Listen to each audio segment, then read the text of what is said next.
मज़ीद दिलचस्प कंटेंट देखने के लिए हमारे चैनल को सब्सक्राइब करें और बेल आइकन को ज़रूर प्रेस करें।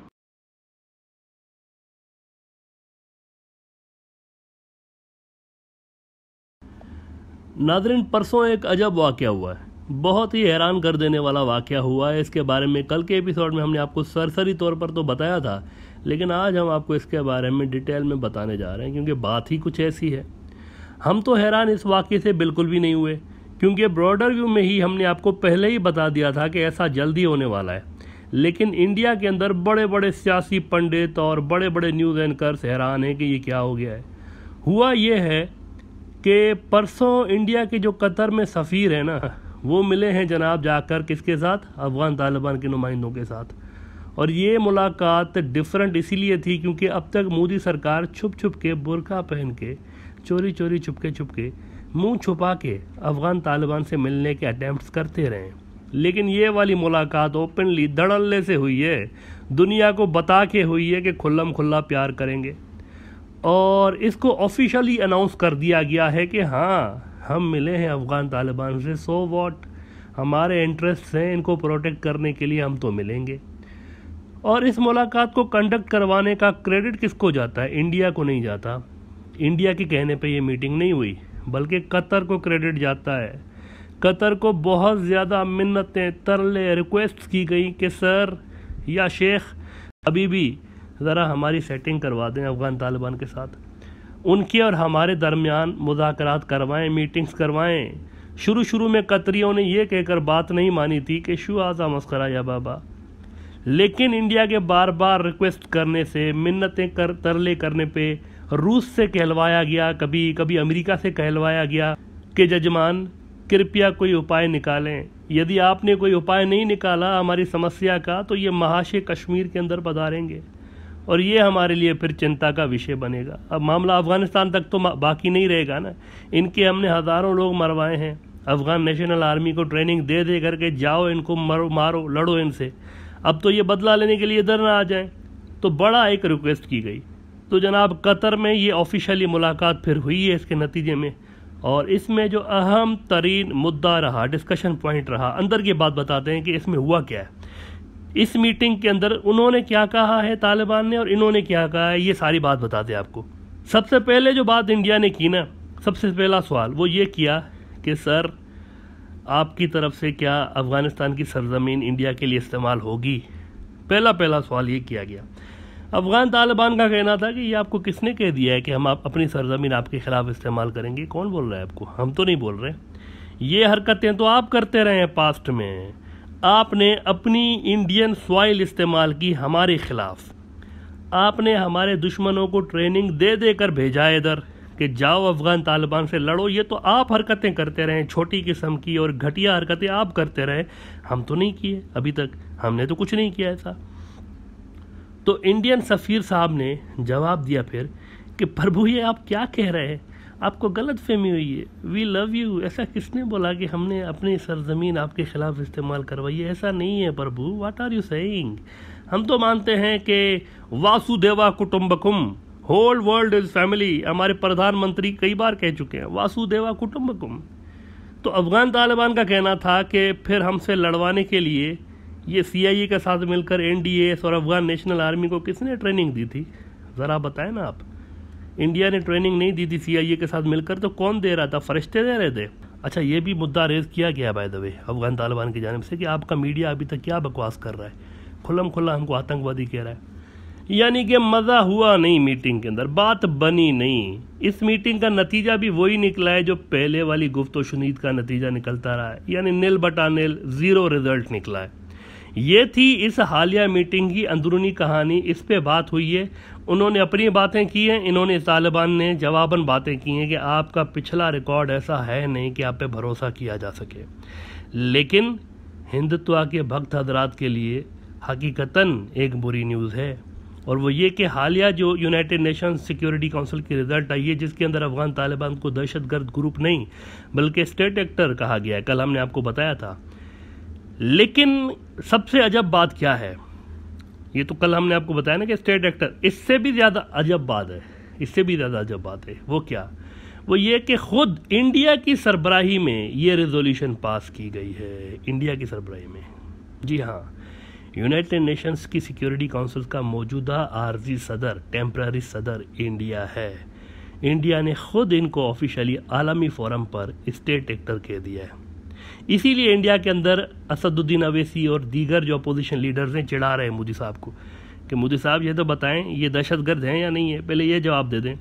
मुल्क के अंदर आपके हिंदुत्व के गुंडे इनको टीवी पे आके दहशतगर्द कह रहे हैं और आलमी फोरम पर बैठ के आप खुद इनको स्टेट एक्टर कह रहे हैं। What is this?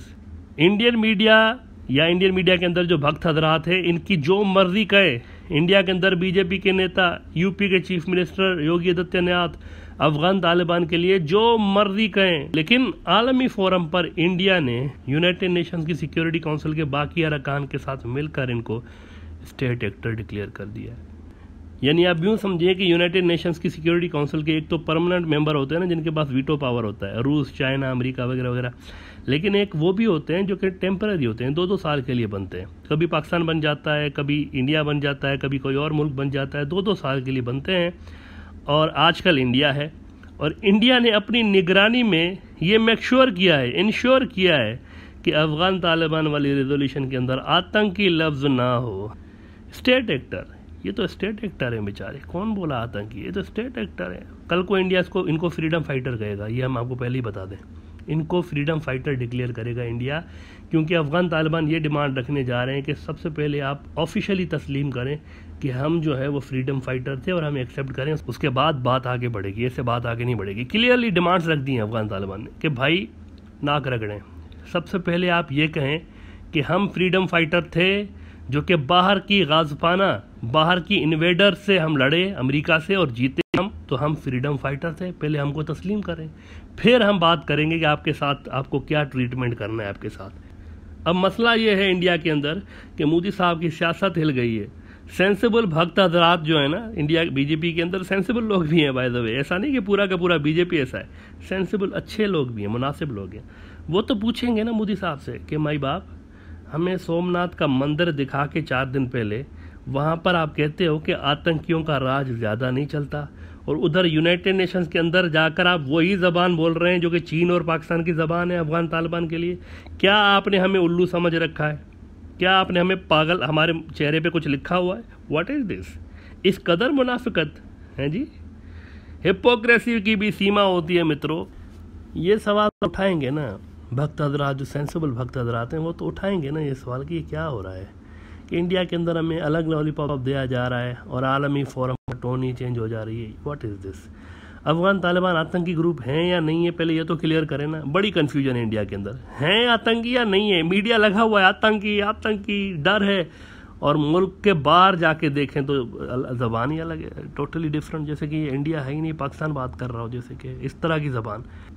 यानी कि इंडियन मीडिया को भी इस काम पे लगा दिया गया है कि मुसलसल झूठ बोलते रहें, जितना हो सके झूठ बोलें। यानी अगर किसी बेचारे के मुंह से गलती से भी इंडिया के किसी टीवी चैनल पर अफगान तालिबान के हक में कोई बात निकल गई ना, गलती से भी, तो वो देशद्रोही है, वो तालिबानी है, वो गद्दार है। और इंडियन सरकार वो क्या है, यूनाइटेड नेशंस में एग्री करके आ गए कि हाँ ये तो स्टेट एक्टर है, कौन बोलता है आतंकी है। यानी इंडियन सरकार भी तालिबानी हुई ना इस लॉजिक के हिसाब से। तो फिर जो लॉजिक इंडिया के टीवी चैनल्स ने क्रिएट कर दिए, बेशतर ने, सारों ने नहीं, लेकिन अक्सरियत ऐसे हैं। ये वही चीज़ है जो कि हम पहले भी कहते रहते हैं कि हिंदुत्व की पॉलिसीज़ आपको हमेशा कंफ्यूज्ड मिलेंगी। आप हज़ारों साल की हिस्ट्री उठा के देख लें, जो इंतहा पसंद होते हैं ना, उनकी हिस्ट्री कंफ्यूज्ड मिलेगी आपको, आज से नहीं। और बीजेपी तो ख़ास तौर पर। अच्छा, इस पर बिल्कुल सुब्रमण्यम स्वामी साहब ने वो जो एक ज़बरदस्त एग्जांपल दिया था ना कि हिंदुत्व वाले जो होते हैं ना वो कंफ्यूज्ड रहे हैं शुरू से ही, कि it's like Arjuna standing in battle ground in Mahabharata and thinking कि should I kill my enemy और should I not kill my enemy. ये कन्फ्यूजन बिल्कुल आज भी वही कन्फ्यूजन है आपको। अचंभे की बात यह है कि सारी हजीमत और ह्यूमिलिएशन के दौरान भी इंडिया के अंदर से ये आवाज़ें आ रही हैं कि पाकिस्तान से कश्मीर वापस ले लें। ये आवाज़ें आ रही हैं, अभी भी आ रही हैं। पीओके, उसको पाकिस्तान के कश्मीर को पीओके कहा जाता है इंडिया में, पीओके वापस ले लें और चीन को सबक सिखाएं।